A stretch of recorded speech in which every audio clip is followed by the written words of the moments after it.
Fala aí, rapaziada, final de fim de semana de Brasileirão, 26ª rodada chegando ao fim. Domingão acaba-se os jogos de domingo, sábado já todos completos e agora só falta de segunda-feira o jogo entre Cuiabá e Internacional que vai rolar ali para finalizar a 26ª rodada do Brasileirão.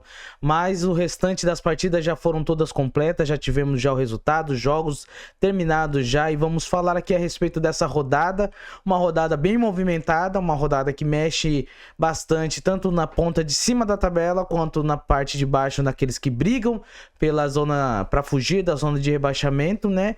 Então tivemos aí alguns confrontos interessantes, líderes enfrentando quem tá praticamente brigando ali para ser rebaixado, para não ser rebaixado, e meio disputa direta ali para conseguir vaga na superior, subir na tabela, né, enfrentando ali adversários parelhos. Vamos lá, se inscreve no canal, deixa o seu like, beleza? Compartilha pra caramba e ajuda aí, vamos ajudar se inscrevendo no canal, você ajuda bastante, assistindo os vídeos, compartilhando, beleza? Se inscreve aí, ajuda nós aí, rumo aos primeiros 1000 inscritos e muito mais. Já sou grato já ao tanto que eu tenho chego e acredito que posso chegar muito mais longe com a sua ajuda e eu conto com você, beleza?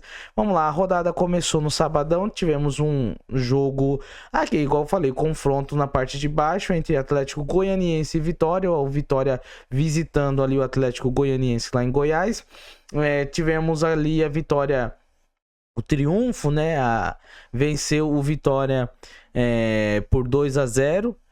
O Vitória que fez ali o gol com o Alejandro no início do jogo e depois com o Mateuzinho no finalzinho já no segundo tempo, fazendo ali 2-0, ganhando, conquistando pontos importantes, visto que o campeonato do Vitória é para não ser rebaixado, né? Infelizmente não é igual alguns outros times que saíram da Série B e estão disputando por coisas melhores, pelo menos para chegar numa Sul-Americana ou até mesmo conseguir ali uma pré-Libertadores. O Vitória não, o Vitória ele está desde o início do campeonato, vem sofrendo algumas derrotas, engatou ali umas 2, 3 vitórias seguidas, teve mudança de técnico, teve algumas contratações chegando e aos poucos o time foi se reajustando e vem oscilando algum pouquinho, e agora dessa vez, mais uma vez aí, tá aí vencendo, conquistando 3 pontos importantes, ainda mais pontos de briga direta contra o Lanterna Atlético Goianiense. E no caso o Atlético Goianiense, acredito que por mais que às vezes aparenta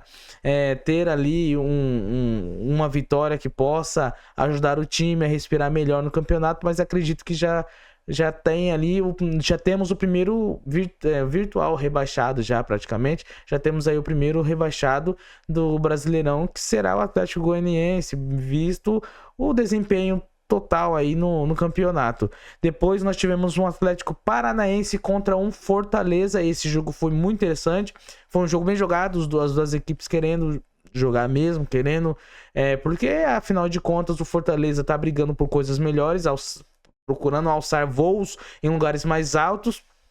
Tá lá até o momento, quando jogou, estava na vice-liderança ali, infelizmente oscilou nesses últimos 3 jogos, teve ali um jogo atrasado onde ele perde, um jogo onde ele empata, e mais esse que ele acaba empatando. Então de 9 jogos aí, o Fortaleza conseguiu apenas conquistar um pontinho só, de 9 jogos não, de 9 pontos que poderiam ser conquistados nesses últimos 3 jogos. Perde pro Internacional, perde pro Botafogo e empata agora com o Atlético Paranaense, fazendo com que o Botafogo dispare mais na liderança em relação ao Fortaleza, complicando um pouco mais. Será que acabou o gás do Fortaleza? Fortaleza que estava vindo de uma sequência de 10 jogos invictos, 10 jogos vencendo, fazendo boas atuações, e alguns nos últimos finais desses 10 jogos já estavam um pouquinho aí capengando algumas coisas, errando, mas conseguindo a vitória, conseguindo vencer, que é o mais importante, não jogando tão bem.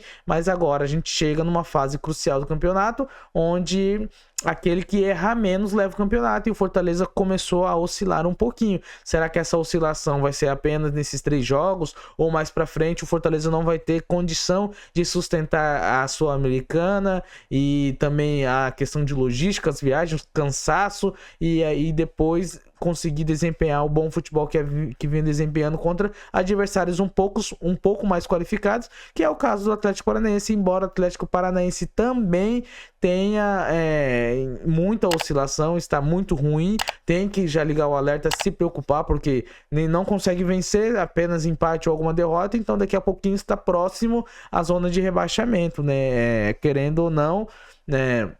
O espaço entre as duas partes do campeonato, entre a liderança, aí vem aquele bloco do meio e depois a zona de rebaixamento, o bloco do meio e a zona de rebaixamento é muito perto. Uma vitória, 2 vitórias seguidas pode tirar um time da zona de rebaixamento, assim como 2 derrotas ou 2 empates seguidos, consecutivos, pode aproximar o time que está nesse bloco da zona de rebaixamento. Depois nós tivemos um jogo...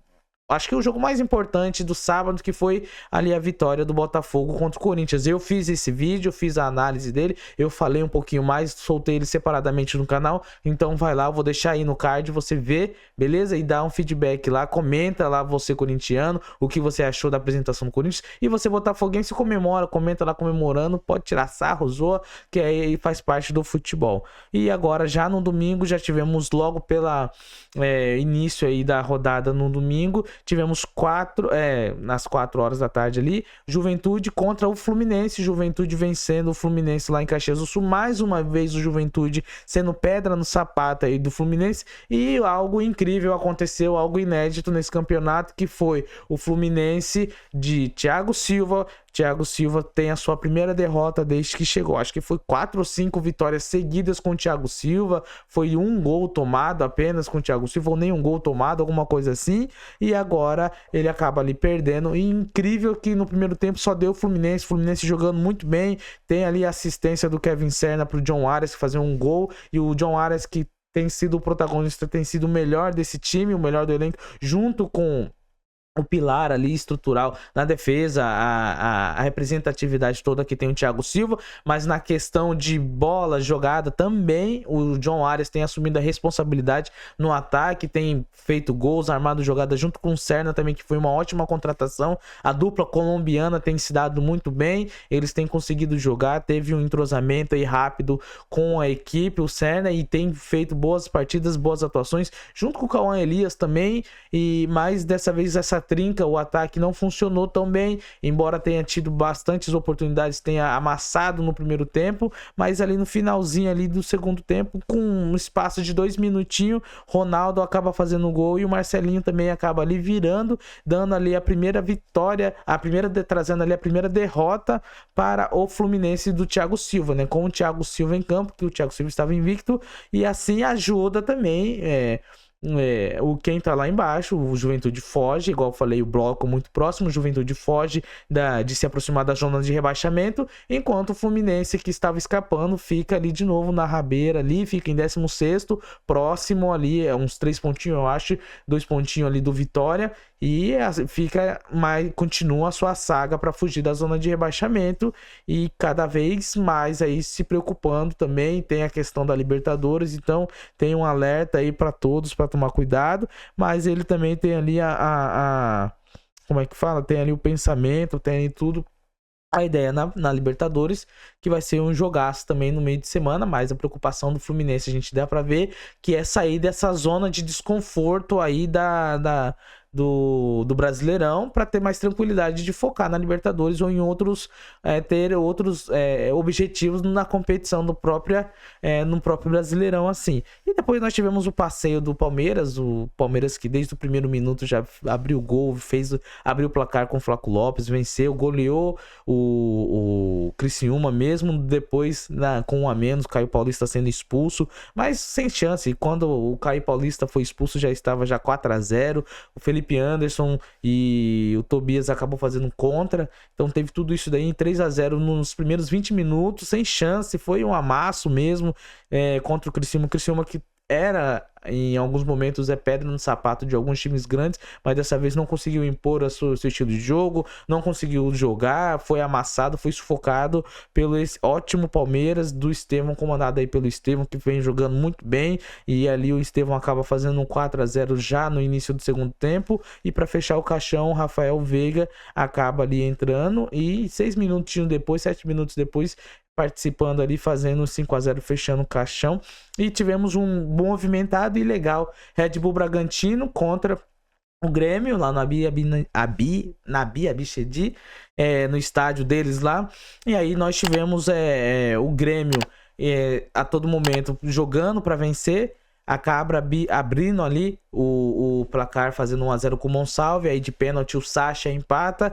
Aí o Gemerson de cabeça vira no seu início do segundo tempo ali, e depois o Reinaldo faz uma lambança ali, com a posse toda da bola, com controle tranquilo, sabe? Ele dá um giro muito lento, sem prestar atenção que o adversário, que o jogador Vinícius, o Vinicinho do Red Bull Bragantino tá se aproximando, acaba perdendo a bola e depois não consegue roubar, não consegue fazer a falta, não consegue pelo menos atrasar, e ali acaba o Vinicinho acaba indo pela direita ali, cruzando e chutando, fazendo um gol que daria o empate até o momento ali, 2-2. Depois ainda teve um pouquinho mais de jogo, mas nenhuma das equipes conseguiu fazer o gol da vitória e ficou por assim mesmo, 2-2, Red Bull Bragantino contra Grêmio. E nós tivemos um avassalador Bahia, um Bahia de ressaca da eliminação, desconta ali, vence o Bahia, que não estava conseguindo fazer gol contra o Flamengo. Ele faz e vai lá e me faz 3-0 lá na Fonte Nova, em cima do Atlético Mineiro. Atlético Mineiro também, que tá mais tranquilo, que a gente sabe que o Atlético Mineiro já tá largado no Brasileirão, focado nas Copas, na Copa do Brasil e também na Copa Libertadores. Agora vamos ter confronto aí durante a semana. Jogaram de freio de mão puxado, mas isso não significa que não tem os méritos do Bahia. O Bahia conseguiu produzir dessa vez as suas chances, e além de produzir, conseguiu finalizar e fazer, foi objetivo nas chances criadas, não perderam tantas chances de gols. Foi muito bom o jogo, fez 3-0, poderia talvez fazer um 4-0 ou alguma outra coisa assim, mas 3-0 tá de bom tamanho. O Bahia volta a vencer mais uma vez no Campeonato Brasileiro, se aproximando mais uma vez ali do bloco da frente do G6, da onde um tempo atrás ele estava ali até na vice-liderança, chegou a liderar, chegou a ficar no G4 por um bom tempo, mas aí oscilou e agora tem aos poucos se recuperado no campeonato aí. E como agora só tem o Campeonato Brasileiro para focar, então a questão agora vai ser foco total no Brasileirão para conseguir uma boa colocação, vaga direta na Libertadores. Os objetivos vão mudando de acordo com o desenrolar da temporada. E aí o Bahia tá nisso daí. No início ele teve um vislumbre no campeonato onde ele poderia disputar de igual para igual, aí teve ali essa oscilação, aí ele conseguiu ir bem na Copa do Brasil, acabou sendo eliminado da Copa do Brasil, vence o líder Botafogo, aí acaba sendo eliminado pelo Flamengo agora, e agora ele tem a questão em ficar focado ali apenas no Campeonato Brasileiro, para ver se consegue no Campeonato Brasileiro ali fazer uma boa campanha, para não dar um ano perdido com tantas contratações e investimentos que tiveram aí por conta do grupo City, né? Depois nós tivemos um interessante Cruzeiro em São Paulo. O São Paulo com o time todo reserva, todo alternativo de jogador. O ataque do São Paulo dessa vez foi o Eric, o André Silva, e ali tivemos também o William Gomes, cara. Eles jogaram com 3 zagueiros, com o Sabino, Ferrarese e o Juan Tressoldi. Estreias do Juan Tressoldi, estreia do Santi, né? O Santiago Longo, o jogador argentino volante que foi contratado e já anunciado há pouco. E depois tivemos também a estreia do Jamal Lewis, né?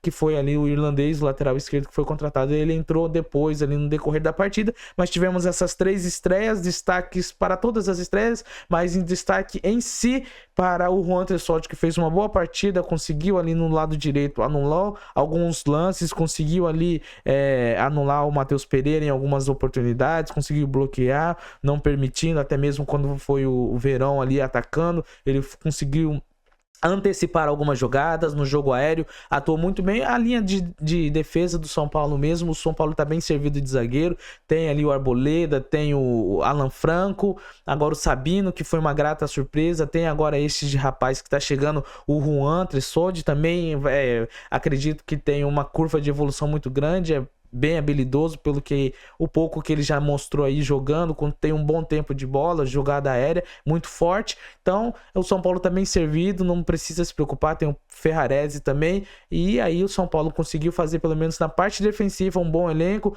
Agora tem aí que prestar atenção nos decorrer das outras posições, principalmente no meio de campo, quem vai jogar. Tivemos aí jogando o rapaz que foi contratado, o Marco Antônio, jogou muito bem.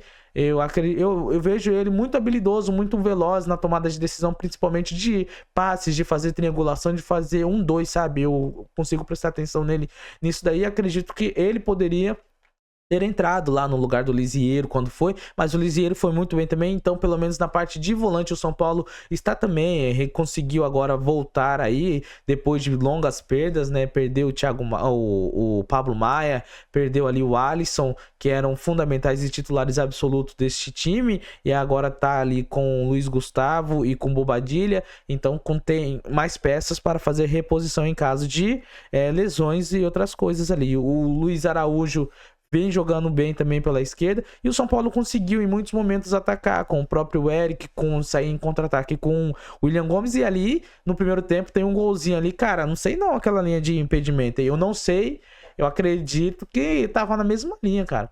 Incrível que ultimamente tem acontecido muito isso com o São Paulo, ou seja, a favor ou seja contra. E quando é a favor do São Paulo, sempre é impedimento. E quando é contra, sempre é gol validado. Assim, vídeo o gol que o Atlético Mineiro fez ali, que foi na medida, fez a linha, que foi muito perto. E não sei, esse negócio, quando é a linha ajustada assim, os caras do VAR colocam onde eles quiserem. Ele pode definir um pouquinho do braço aqui, um pouquinho daqui. Mas na minha visão, acredito que o William Gomes ali estava livre, porque ele acaba ficando livre, ele sai, fica cara a cara com o Cássio, acaba driblando o Cássio ali, fazendo 1-0 logo no primeiro tempo, e aí o VAR vai e anula por questão de impedimento. Eu acho que não estava impedido, na minha opinião, estava em condição legal, mesma linha, praticamente.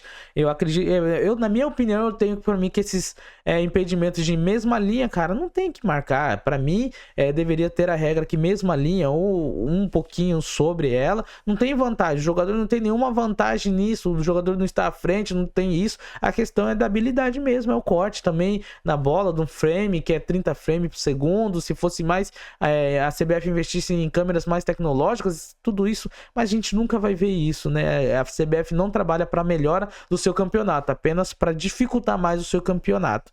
Mas ali o São Paulo voltou para o segundo tempo, conseguindo manter a mesma proposta de sair em velocidade quando tem a posse de bola, em sair contra-ataque, e em um desses contra-ataques o William Gomes acaba recebendo do Eric, e ele acaba chutando de esquerda num ângulo, sem chance de defesa para o Cássio, fazendo 1-0, e depois o São Paulo conseguiu se defender, entra o Alan Franco, entra outro zagueiro, entendeu? E vai ali o São Paulo se defendendo com linha de 5, fazendo ali se posicionando muito bem, conseguiu segurar o Cruzeiro, que tentou fazer no abafa, alguns levantamentos na área, chuveirinho, e não estava conseguindo, e não levou nenhum perigo pro Jandrei depois disso, depois do gol do São Paulo, que foi bem no comecinho, aos 13 minutos do segundo tempo, e o São Paulo sai com uma vitória importantíssima, principalmente porque o Cruzeiro e o São Paulo estavam empatados na mesmo número de pontos, o Cruzeiro estava em quinto, o São Paulo em sexto, agora o São Paulo está em quinto, se aproxima ali mais do G4, e se afasta ali do Cruzeiro também, que é um adversário direto, e Cruzeiro, querendo ou não,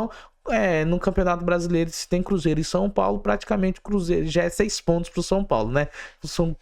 Que o Cruzeiro é freguês do São Paulo no Brasileirão é brincadeira. Em contrapartida, do que o São Paulo é freguês do Cruzeiro em mata-mata é brincadeira também. Então tem tudo isso. E depois, para finalizar, tivemos ali os clássicos dos milhões, meu irmão. Tivemos Flamengo e Vasco.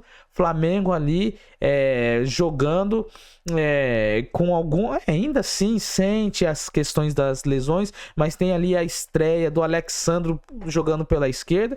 Uma estreia boa, consistente, ótimo jogador, principalmente fazendo a função defensiva, que é algo que ele se destacou na Juventus, e também é algo que chamou a atenção do Tite para colocá-lo como titular durante o período em que o técnico comandava a seleção brasileira, assim como o Danilo, né, se destacaram ali na questão mais defensiva, não é de subir e apoiar tanto, mas às vezes sobe com qualidade, faz alguns cruzamentos. Então teve a estreia dele, cara, o que falar, Léo Ortiz muito bem, jogando muito bem de volante, já vem jogando muito tempo. Se no início alguns criticaram A ideia do Tite de colocar o zagueiro Léo Ortiz como volante, hoje acredito que já tem muitos olhando com bons olhos, né? Um jogador polivalente, pelo menos tem se demonstrado até aqui, tem conseguido fazer aquilo que o professor pede, aquilo que o técnico pede, tem conseguido jogar ali nessa função sem se atrapalhar e sem tirar ali o rendimento do time, e ainda ajuda na saída de bola, outras coisas. Muito inteligente o Léo Ortiz, jogando muito bem.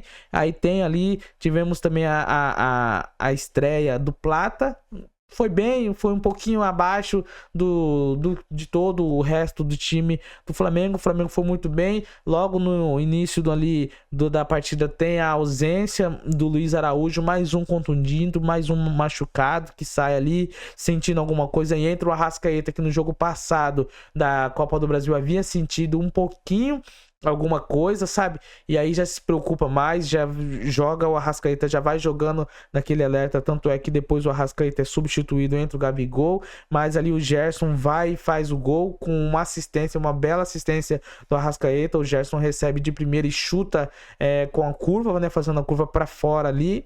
E faz 1-0 logo ali no finalzinho, na metade do segundo tempo. E ali depois nós tivemos a entrada do Felipe Coutinho no lugar do Payet, logo após o gol do Gerson, e o mesmo Felipe Coutinho finalmente faz o gol na sua volta, na segunda participação dele jogando pelo Vasco ali, né? Segunda participação no time do Vasco.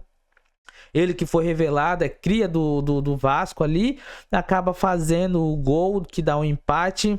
E finalmente o Coutinho voltou e tá querendo demais. É legal essa identificação quando o jogador que foi revelado por tal clube volta, faz o primeiro gol, tem aquela emoção, tudo, ainda mais num clássico, né?